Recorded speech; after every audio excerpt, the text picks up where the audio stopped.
Hey guys, may buntag sa tanan.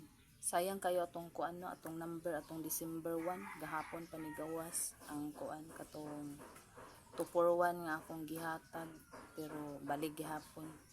Nahirapod kay balik pero kung nabalikan ninyo nakarambol mo, di swerte kay mo na kuha ninyo pa to tong December 1 na akong gihatag. So karon guys, pang karon ni nga adlaw December 5, 2024 mao gihapon na atong gikuhaan gihapon og pamusti diri ta nagkuha sa 439 add minus 4 plus 1 equals 5 4 minus 1 equals 3 mao day na ato ang gikuhaan og pamusti nga 553 pero naara ninyo og dili na ninyo kuanon pick up lang mo ug na mo inyohang pamusti pwede ra gihapon.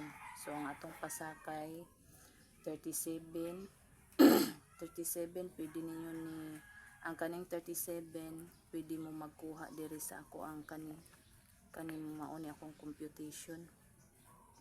Pwede ninyo diri isulod ninyo sa kahon, i-angle ninyo, pwede pod mo mag-straight ana.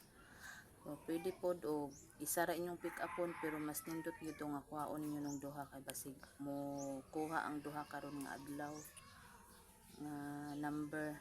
So mao ni ang ako ang possible nga number para karon nga adlaw old draw ni old draw 307 530 o 377.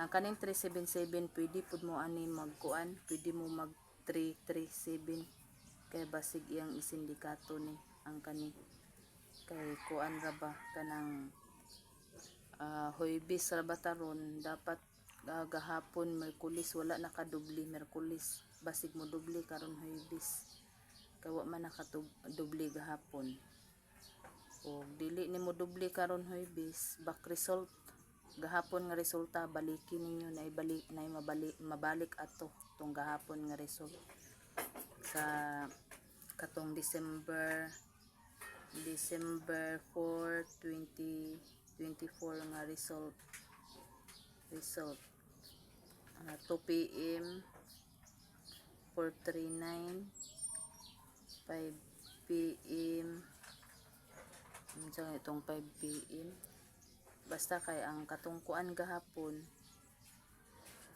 412 niya ang gabi morning utong 965 possible nga mobalik ang result gahapon mobalik na ay mobalik ani karon.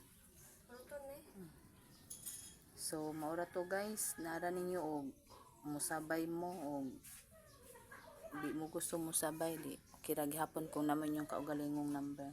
Daghang salamat may buntag.